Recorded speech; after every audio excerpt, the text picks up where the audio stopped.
That morning at Buckingham Palace, no one could have predicted that the power struggle between Rishi Sunak and Prince William would forever change the British monarchy. At 8:15 a.m., the Prime Minister quietly entered through the palace's back entrance, responding to King Charles's urgent summons. But the real shock came when he entered the private study. King Charles wasn't at his desk, but sitting in a corner chair. And standing opposite him with a cold expression was Prince William. The future king's face wore an expression Sunak had never seen before, harder and more determined than ever. "Prime Minister," said William, ignoring greeting protocols, "it's time we discussed who really holds power in this country." Sunak looked at the king in confusion. Charles's face was pale, his hands trembling. Was this a coup? "William, please," the king intervened, his voice pleading. "No, father, I've remained silent for years, but I won't watch this government weaken the crown any longer," said the prince, his eyes never leaving Sunak. He opened a file on the desk. The documents that emerged showed how Sunak's post-Brexit decisions had affected royal revenues, how palace budgets had been cut, and most importantly, how public trust in the monarchy had been shaken. "Since you became Prime Minister, we've had the lowest popularity in royal history, and I'm going to end that." Sunak asked coolly, "What do you want, William? Your resignation? But you haven't seen the biggest surprise yet. Or I release these," William continued, pulling out a second folder. Inside were photographs, financial records, and recorded conversations that made Sunak's blood run cold.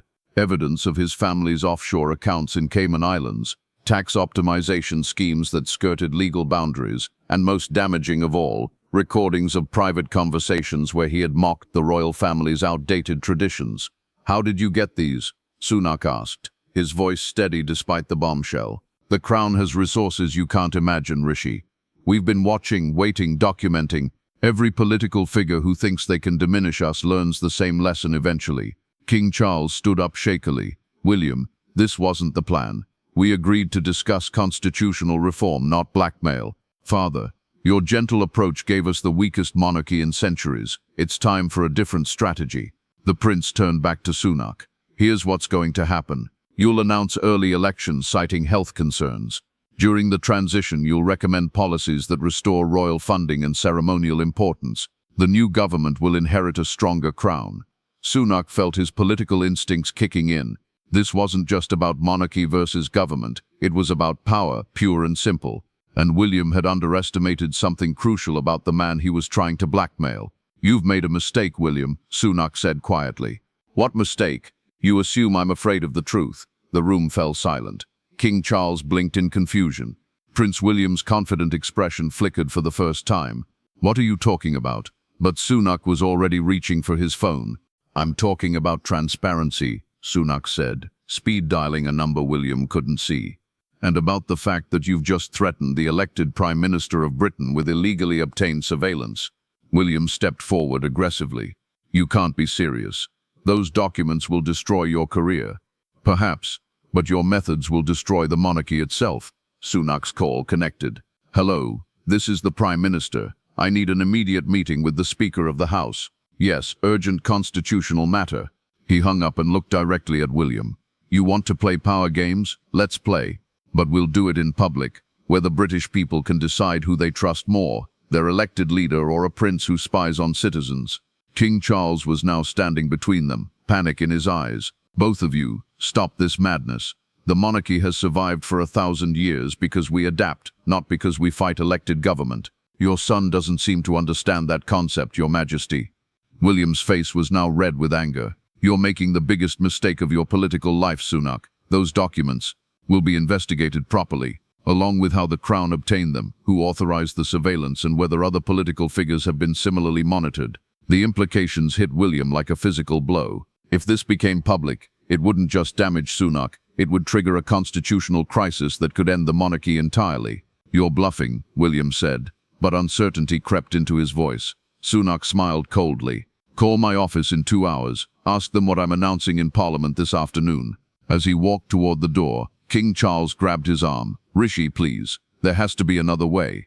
"There was, Your Majesty. Your son chose differently." But the real shock was yet to come. 2 hours later, the Houses of Parliament buzzed with unprecedented tension. Word had leaked that Sunak was calling an emergency session to address threats to democratic governance. MPs filled the chamber, wondering what crisis could demand such urgency. When Sunak took the podium, his demeanor was calm, but his words were explosive. Honorable members, this morning I was presented with evidence of systematic surveillance of government officials by unelected institutions. This surveillance was used in an attempt to influence government policy through blackmail. The chamber erupted. Shouts of "Name them" and "Who dares" filled the air. Sunak raised his hand for silence. I will not name the institution at this time, as investigations are ongoing. However, I can confirm that no democratically elected government will bow to such tactics. Behind the scenes, Prince William watched on television from Kensington Palace, his face ashen.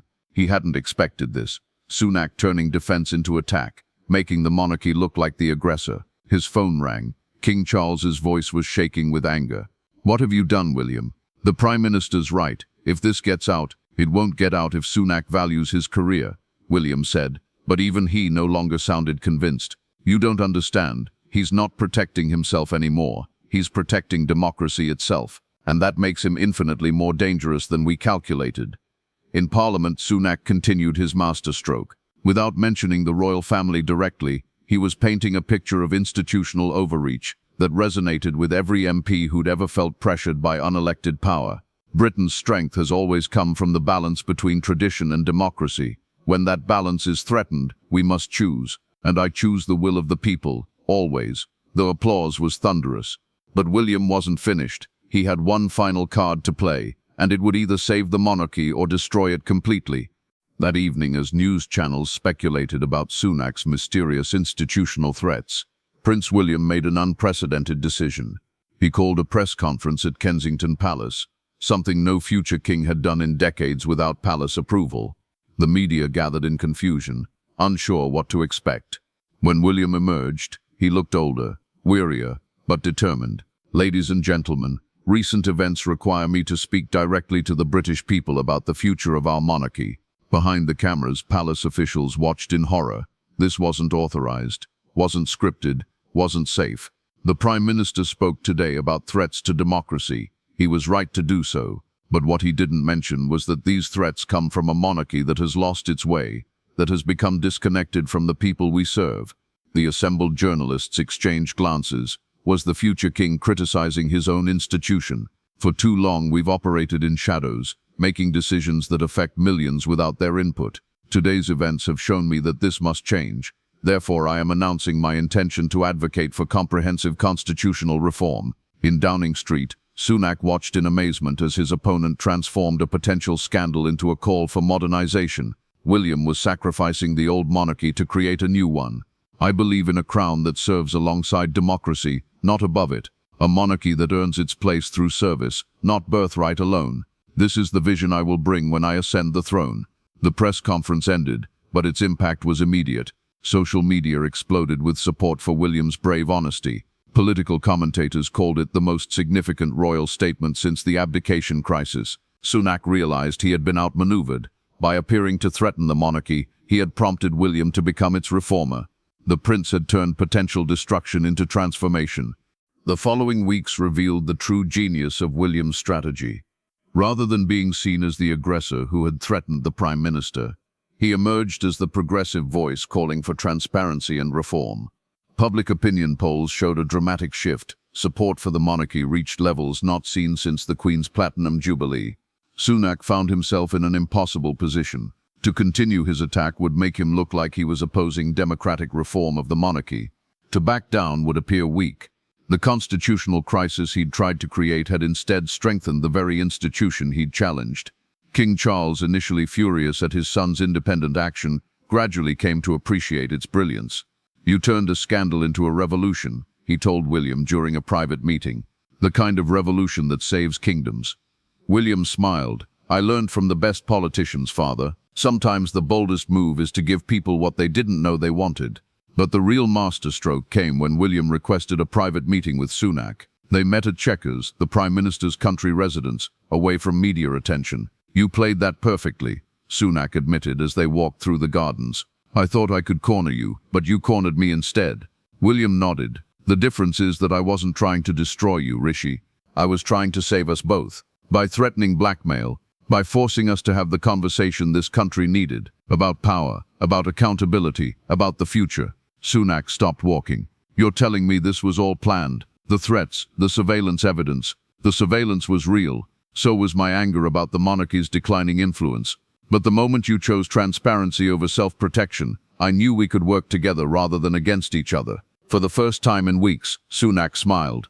So what now? Now we build a better Britain. You lead the government. I'll modernize the crown. Partners, not rivals. History would record this as the moment the British system proved its greatest strength, the ability to reform itself before revolution became necessary.